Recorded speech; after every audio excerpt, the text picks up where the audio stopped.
Hi everybody, this is Tracy Bookman, owner of Homestead Roofing, and welcome to today's weekly walk in the park where we take 3 minutes to answer your questions about roof repairs, roof replacements, the insurance claim process. Today, especially in light of all the events that happened in Colorado Springs with the hailstorms of May last month, we're going to answer your question, what does hail damage look like?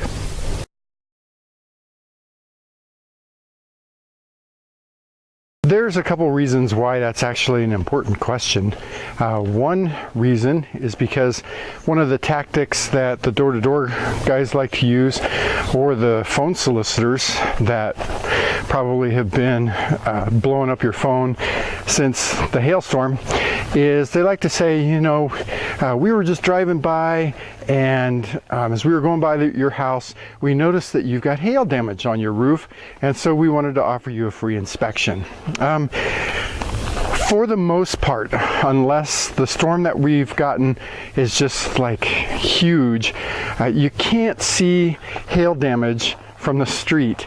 I actually even had a phone solicitor call my house after, I don't know, I think it was like a 2015 storm, and tell me that they could see from the street hail damage on my roof. Now I live my house is 300 feet away from the road, so I know it's just totally bogus.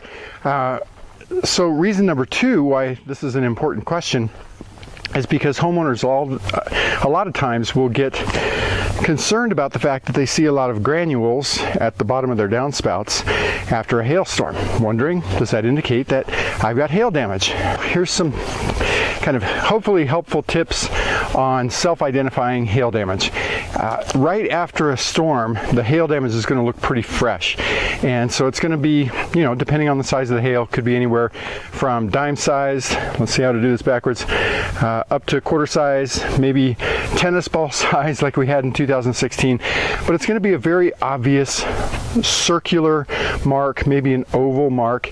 It's going to be black if it's fresh, and so here we'll show you a photo right here.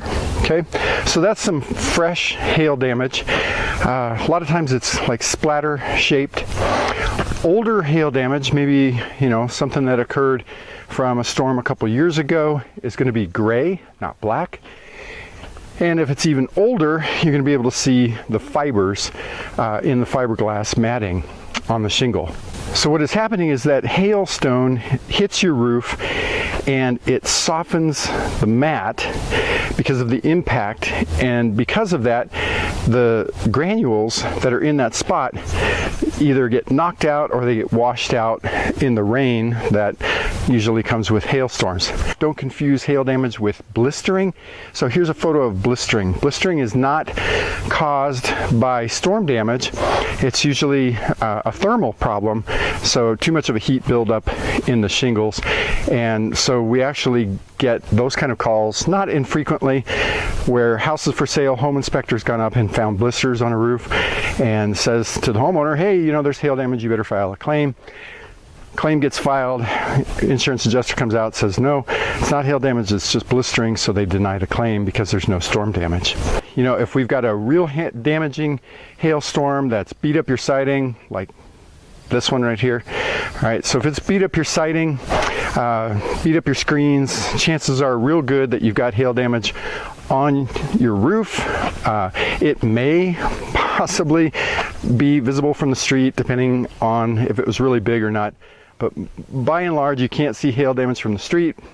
Granule loss may indicate hail damage, but it may not. So don't look at the granules that have come out of the downspout and think that you got hail damage on your roof and call in a claim. Like I said, hopefully this helps answer your questions.